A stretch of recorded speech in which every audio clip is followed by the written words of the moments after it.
Bismillahirrahmanirrahim. Alhamdulillahirabbil wa bihi nasta'in ala umurid dunya waddin. Wassalatan wassalaman ala habibina al-Mustafa Muhammad sallallahu alaihi wasallam wa ala alihi wa ashabihi wa man da'a bi da'watihi wastanna bi sunnatihi ila yaumiddin. Qala rabbi shrah li sadri wa yassir li amri wa hlul 'uqdatam min lisani yafqahu qawli.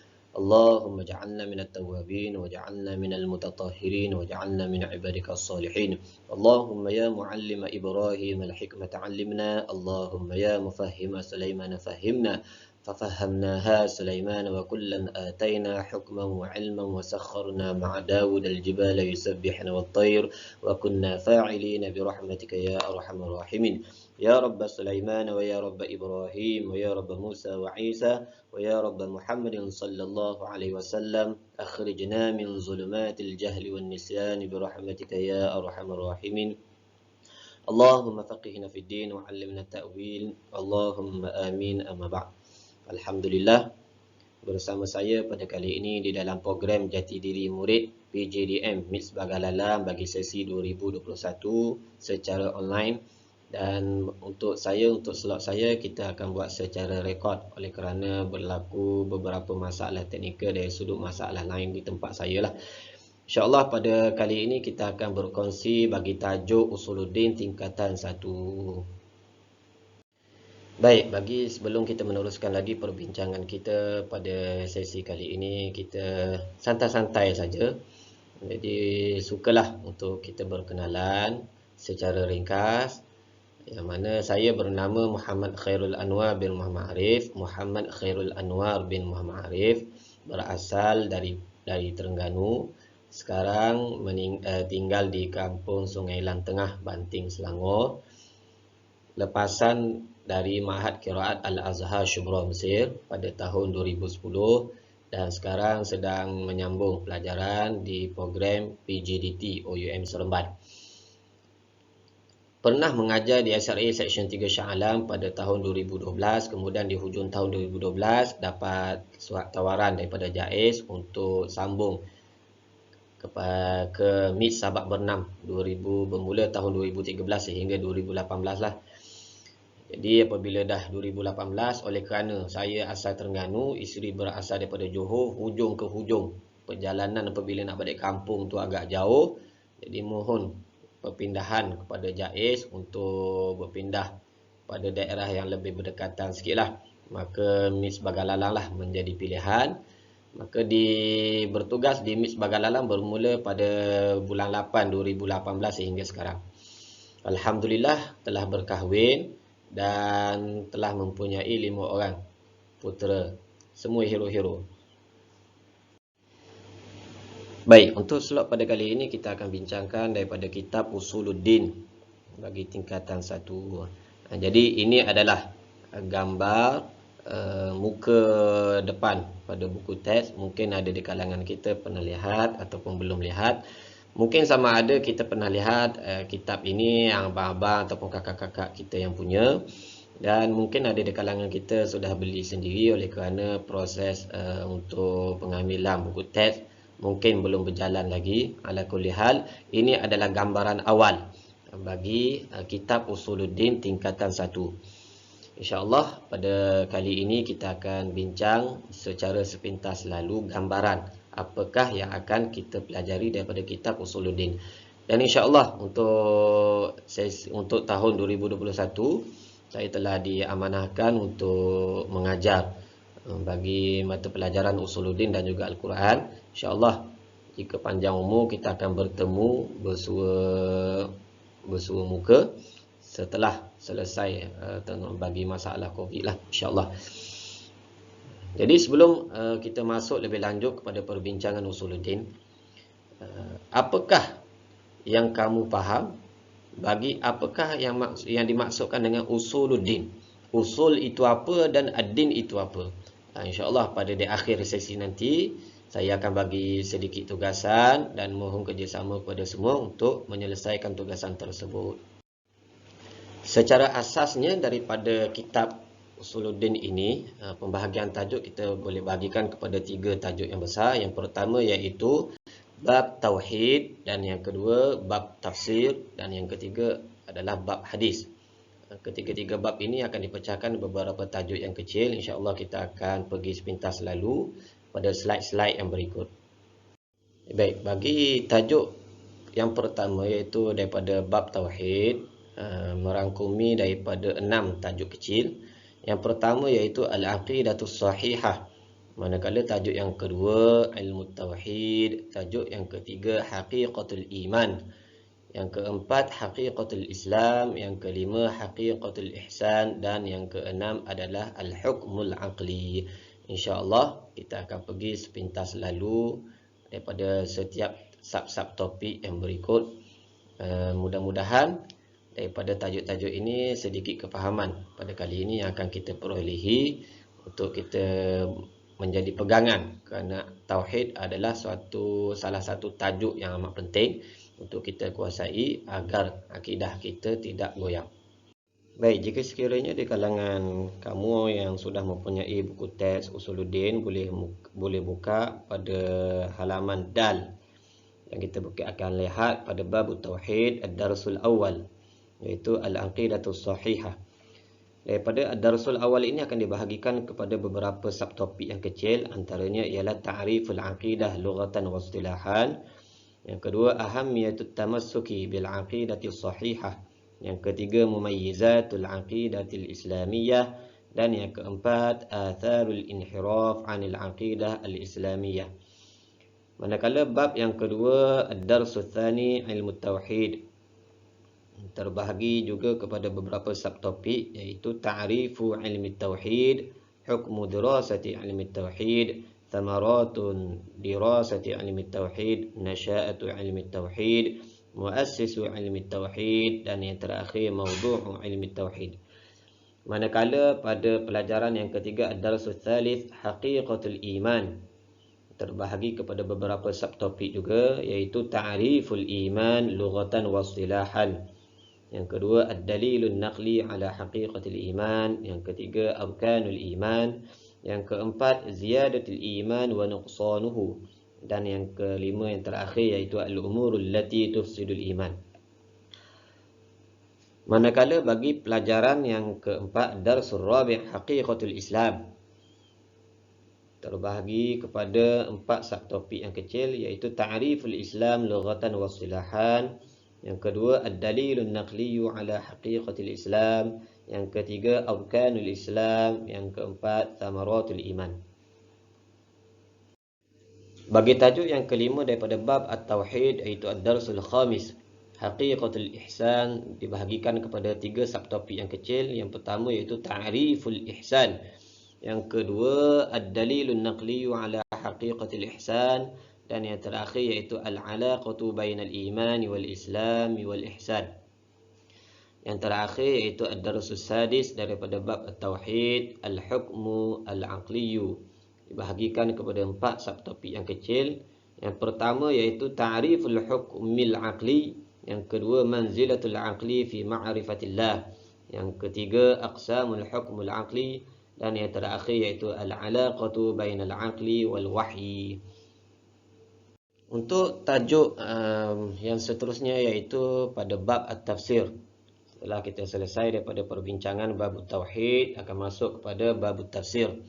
Bab tafsir dibahagikan kepada 10 tajuk yang besar, iaitu yang pertama at-taghallubu 'ala syada'idi, yang kedua ad-dalailu 'ala wujudillahi wa wahdaniyyati wa qudratihi, yang ketiga at-ta'abbudu al-haqiqi, yang keempat ajrus sadaqah wa adabiha, dan kelima ad-da'watu ilal ittihad. Seterusnya tajuk yang keenam daripada bab tafsir, iaitu al-iman wal aqidatu wal amal. Yang ketujuh al-amanatu wal adlu. Yang ke-8 adabus salam. Yang ke-9 jazaa'ul hasanatu was sayyi'ah. Dan yang terakhir iaitu rahmatur rasul sallallahu alaihi wasallam li ummatihi. Maka selesailah 10 tajuk daripada bab tafsir. InsyaAllah kita akan masuk satu persatu di masa-masa yang akan datang. Baik, pada halaman ini nanti kalian akan lihat, iaitu pada isi kandungan bab tafsir, pada halaman H. Ad-darsul awal iaitu at-taghallubu 'ala syada'idi, dipecahkan kepada beberapa subtopik. Boleh bacalah nanti qiraatul ayati qiraatan mujawwadah, ma'anil kalimatil mukhtarah, syarhul ayati ijmalan, sababu nuzulil ayah, kaifiyatul isti'anati billah, manzilatul syuhada'i 'indallah, ma yu'khadhu minal ayah.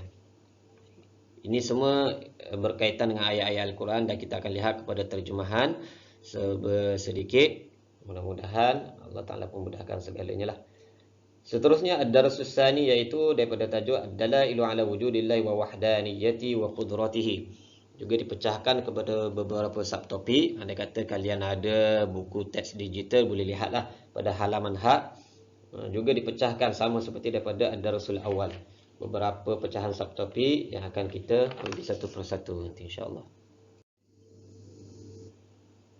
Daripada kitab bab tafsir, kita akan lihat bagi setiap tajuk, daripada tajuk yang pertama sehingga tajuk yang ke-10. Apabila kita menyebutkan tentang tafsir, sudah semestinya kefahaman kita secara umumnya adalah berkaitan dengan ayat-ayat Al-Quran.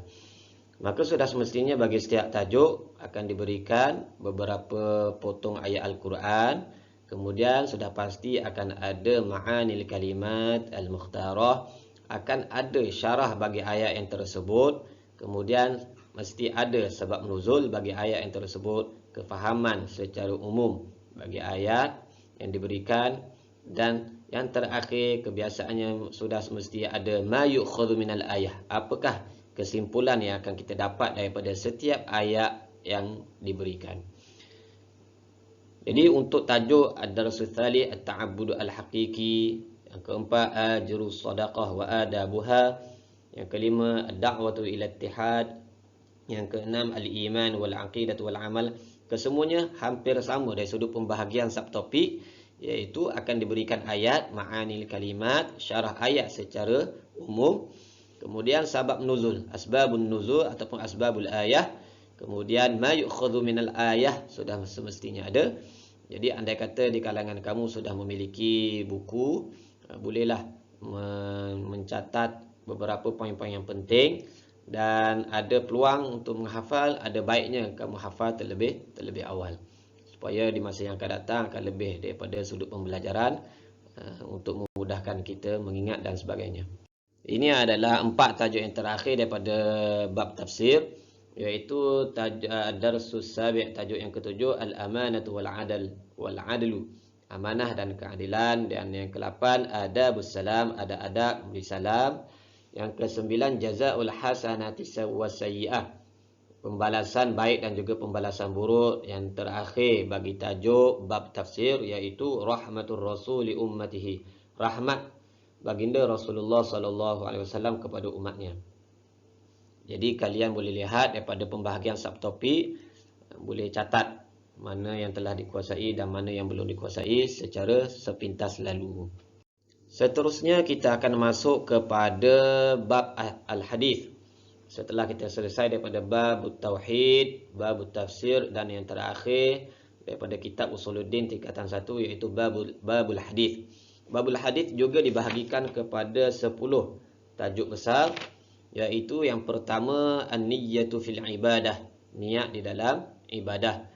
Yang kedua arkanul Islam, rukun-rukun Islam. Yang ketiga mafhumul Islam wal imani wal ihsan, kefahaman apa itu tentang Islam, apa itu tentang iman, dan apa itu ihsan. Yang keempat iaitu halawatul iman, kemanisan iman. Dan yang kelima alamatun nifaq. Seterusnya daripada tajuk bab hadis, iaitu tajuk yang keenam fadlul wudu', yang ketujuh at-tayammum, yang ke-8 birrul walidain, yang ke-9 al-hathu ala hifzil Quran, dan yang terakhir daripada bab al-hadis fadlul mutahabbina fil Islam. InsyaAllah kita akan pergi sepintah lalu pada slot kepada kali ini secara umum, secara dasar, apakah yang akan kita perolehi daripada tajuk-tajuk tersebut. Ini adalah gambaran daripada isi kandungan kitab Usuluddin pada babul hadis pada halaman H. Jadi cuba kita lihat Daripada setiap tajuk akan dipecahkan juga sama seperti bab-bab yang lain, akan dipecahkan kepada beberapa subtopik. Cuma mungkin daripada bab al-hadis ini lebih banyak sedikit subtopik yang dibahagikan. Sudah semestinya apabila kita menyebut tentang al-hadis akan diberi matan hadis. Matan hadis iaitu apa yang dibacakan, apa yang dinyatakan oleh baginda Rasulullah sallallahu alaihi wasallam. Kemudian akan ada ma'anil kalimat, syarah hadis secara umum, sebab wuruk hadis, kenapa hadis tersebut berlaku, sejarah berlakunya hadis ataupun kata-kata daripada sabda Nabi sallallahu alaihi wasallam. Seterusnya akan ada subtopik yang berkaitan tentang kepentingan hadis tersebut dalam kehidupan kita seharian, dan tidak dapat lari sebagaimana di dalam kitab Babut Tafsir ada ma yu'khadhu minal ayah, maka di dalam pembelajaran babul hadis akan dapat iaitu ma yurshidu ilaihil hadis. Apakah kesimpulan, apakah amalan, apakah yang patut kita lakukan daripada pemahaman hadis yang telah kita pelajari. Ini juga adalah sambungan daripada halaman isi kandungan babul hadis bagi tajuk yang kelima alamatun nifaq, yang keenam tajuk fadlul wudu, yang ketujuh at-tayammum, dan yang ke-8 at-thamin pada halaman ta. Jika sekiranya anda ada memiliki buku boleh lihatlah sepintas lalu pada tajuk-tajuk yang telah disenaraikan dan yang akan kita bincangkan secara terperinci di masa-masa yang akan datang. Untuk peringkat awal pada kali ini, untuk slot pada kali ini, kita akan pergi sepintas lalu apakah yang terdapat daripada isi kandungan kitab yang akan kita pelajari pada tahun ini insya-Allah. Ini adalah halaman yang terakhir daripada isi kandungan babul hadis, iaitu pelajaran yang ke-9 ad-darsut tasi', al-hathu ala hifzil Quran, galakan di dalam menghafaz Al-Quran. Akan diberikan matan hadis, ma'anil kalimat, syarah hadis secara umum, sebab berlakunya hadis tersebut dan kepentingan hadis tersebut, dan juga ma yurshidu ilaihil hadis, apakah yang dapat kita ambil istifadah, kepentingan pemahaman daripada hadis-hadis tersebut. Dan yang terakhir daripada babul hadis ad-darsul 'ashir, fadlul mutahabbin fil Islam, kelebihan berkasih sayang di dalam Islam. InsyaAllah kita akan pergi satu persatu di masa yang akan datang. Untuk sesi slot pada kali ini, InsyaAllah jangan lupa di akhir nanti saya akan berikan beberapa tugasan yang mesti anda semua selesaikan, dan kita akan bagikan tempoh deadline untuk kamu semua selesaikan. Baiklah para pelajar yang dikasihi oleh Allah Subhanahu Wa Taala sekalian, insya-Allah untuk seterusnya kita akan masuk sepintas lalu pada bab tauhid, pelajaran yang pertama iaitu al-aqidatus sahihah. Apakah yang kamu faham? Yang dimaksudkan apakah yang kamu faham bagi tajuk al-aqidah as-sahihah. Apakah itu akidah dan apakah itu as-sahihah?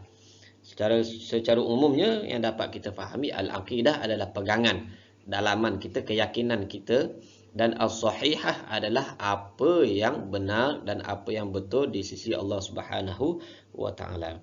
Secara umumnya daripada tajuk yang pertama, di akhir pembelajaran nanti insya-Allah kita akan mendapat sedikit kefahaman, iaitu apakah yang dimaksudkan dengan al-aqidah dari sudut lughatan wa istilahan, apakah kepentingan berpegang kepada akidah as-sahihah, dan beberapa perbezaan akidah yang ada pada zaman sekarang, dan bahayanya kesan jika sekiranya akidah kita tidak mantap. Di akhir mutaakhir ini kita lihat banyak kes daripada pengganut orang Islam, orang Melayu Islam yang beragama Islam telah mengisytiharkan keluar daripada agama Islam. Tidak mustahil akan berlaku di kalangan saudara mara kita. Maka inilah antara tajuk yang betapa pentingnya al-aqidatus sahihah, betapa pentingnya akidah yang benar, jelas dan tulus kepada Allah Subhanahu wa taala. Seterusnya kita akan cuba lihat kepada bab tauhid, pelajaran yang kedua iaitu ilmu tauhid. Bagi tajuk ilmu tauhid, insya-Allah pada bab ini kita akan perolehi apakah yang dimaksudkan dengan ilmu tauhid. Cuba kita renung, apakah perbezaan? Cuba kamu fikir, apakah perbezaan yang dimaksudkan dengan akidah dan juga tauhid? Di sana mesti ada perbezaan, dan di masa yang akan datang kita akan cuba kupaskan lagi di masa ada peluang. setelah selesainya COVID, kita akan berbincangkan secara lebih mendalam apakah yang dimaksudkan dengan akidah dan apakah yang dimaksudkan dengan tauhid. Mungkin di sana ada persamaan dan mungkin ada perbezaan. Jadi untuk tugas saya yang pertama, cuba kamu renung-renungkan, cuba fikir-fikirkan dan cuba cari apakah yang dimaksudkan perbezaan antara akidah dan juga tauhid. Daripada tajuk ini juga kita akan perolehi tentang sejarah perkembangan ilmu tauhid, siapakah yang mengasaskan ilmu tauhid dan apakah tajuk-tajuk yang akan dibincangkan di dalam bab ilmu tauhid. Ilmu tauhid lebih kepada secara umumnya kita lebih memahami tentang bagaimana untuk mengesakan Allah Subhanahu wa taala. Seterusnya sukalah untuk kita kongsikan bersama beberapa kalam daripada para ulama wali Allah Subhanahu wa taala, sama ada yang masih hidup ataupun yang ada yang telah meninggal dunia. Antaranya yang masih hidup ialah Syekh Dr. Yusri Rushdi Jabr Al-Hasani. Apa yang pernah beliau menyatakan iaitu Allah sangat cemburu terhadap apa yang ada di dalam hatimu. Dia tidak mahu ada yang lain di dalam hatimu selain dia. Maka sebab itu Allah memberikanmu ujian agar kamu kembali menyebutnya dan selalu mengingatnya. Seterusnya kata-kata yang lain iaitu Allah lebih tahu, boleh jadi kamu membenci sesuatu padahal ia amat baik bagimu, dan boleh jadi pula kamu menyukai sesuatu padahal ia amat buruk bagimu. Allah mengetahui sedangkan kamu tidak mengetahui. Daripada surah Al-Baqarah ayat 216. Ini bolehlah kita jadikan sebagai panduan. Mungkin ada di kalangan kita sedang ditimpa ujian. Contohnya secara umumnya sekarang ni seluruh dunia, khususnya negara kita sendiri telah Allah Ta'ala turunkan ujian iaitu COVID-19 dan berbagai-bagai jenis ujian yang telah kita lalui, yang bakal kita lalui. Maka sudah semestinya apabila kita diuji, kita akan rasa membenci, kita tidak suka. Dan adakala apabila kita diberi nikmat kesenangan, kita akan rasa gembira dan sebagainya. Maka ayat inilah sebagai panduan untuk kita renung-renungkan. Ada kalanya kita membenci sesuatu padahal ianya baik bagi kita, dan ada kalanya kita suka sesuatu akan tetapi ianya buruk bagi kita. Maka renung-renungkanlah. Kadang-kala Allah lantarkan ujian bukan kerana benci, tetapi kerana dia nak engkau selalu ingat kepadanya. Jadi para pelajar yang dikasihi oleh Allah Subhanahu wa taala, ujian adalah berbagai-bagai jenis ujian yang telah kita lalui, yang bakal kita lalui di masa-masa yang akan datang. Maka janganlah kita cepat berputus asa apabila kita diuji oleh Allah Subhanahu wa taala. Bukan kerana Allah menguji kita itu kerana Allah membenci, akan tetapi mungkin sebagai peringatan kepada kita semua. Mungkin di atas kelalaian kita kurang mengingati Allah Subhanahu wa taala dan mungkin kita tergelincir daripada atas jalan landasan yang benar. Maka Allah hantarkan ujian agar kita ingat kepadanya. Suatu kisah daripada Ibrahim bin Adham, iaitu seorang wali Allah Subhanahu wa taala, Suatu hari Ibrahim bin Adham, iaitu wali Allah Subhanahu wa taala, ingin membuang air kecil. Lalu dia pun pergi ke tandas awam. Apabila dia ingin masuk ke dalam, seorang lelaki penjaga tandas menegurnya, "Wahai orang tua, bayarlah dulu sebelum masuk." Mendengarkan sapaan lelaki itu, air mata Ibrahim bin Adham pun bercucuran keluar daripada matanya. Lelaki tadi terkejut dan berkata, "Wahai orang tua, andai kata kamu tiada wang untuk dibayar, masuklah secara percuma. Janganlah menangis kerana ini." Ibrahim bin Adham menjawab, "Wahai pemuda, aku menangis bukan kerana aku tiada duit, tetapi aku terfikir, jika tempat sejijik ini pun harus dibayar untuk dimasuki, bagaimana pula dengan syurga Allah Subhanahu wa taala? Berapakah bayaran yang harus aku sediakan untuk masuk ke dalamnya?" Allahu Akbar. Para pelajar dikasihi Allah Subhanahu wa taala, ini adalah di antara sebab-sebab utama yang perlu kita kuasai dari sudut ilmu akidah usuluddin, kerana itu adalah syarat-syarat yang paling besar untuk kita memasuki syurga Allah Subhanahu wa taala. Bagaimana amal ibadah kita nak diterima oleh Allah Subhanahu wa taala andai kata akidah kita tidak sah di sisi Allah Subhanahu wa taala? Man faza illa bil adab. Ma saqata man saqata illa bisu'il adab. Tidak berjaya orang yang berjaya kecuali dengan adab. Tidak gagal orang yang gagal kecuali dengan buruk adab. Adab adalah suatu perintah yang mesti kita laksanakan, mesti kita latih supaya beradab dengan adab-adab Islam. Kerana walaupun pandai setinggi mana pun seseorang itu, andai kata tidak beradab, buruk akhlaknya, maka tidak ada guna walaupun mempunyai keilmuan yang tinggi.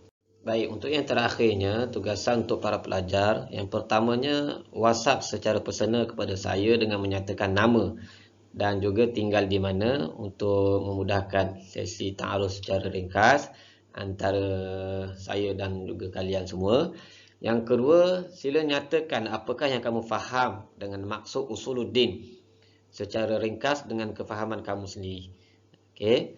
Dan yang terakhir iaitu tugasan ini mesti dihantar sebelum jam 2 petang ini. Okey, sebelum jam 2 petang pada hari ini.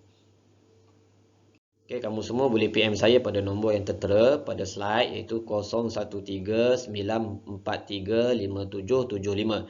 0139435775. Ingat tugasan kamu semua ya. Jumpa lagi di masa yang akan datang. #jaga Allah, Allah jaga kita. Mohon maaf di atas segala kekurangan. Terima kasih di atas segala perhatian. Sehingga berjumpa lagi. Sekian, terima kasih. Wallahu ta'ala a'lam.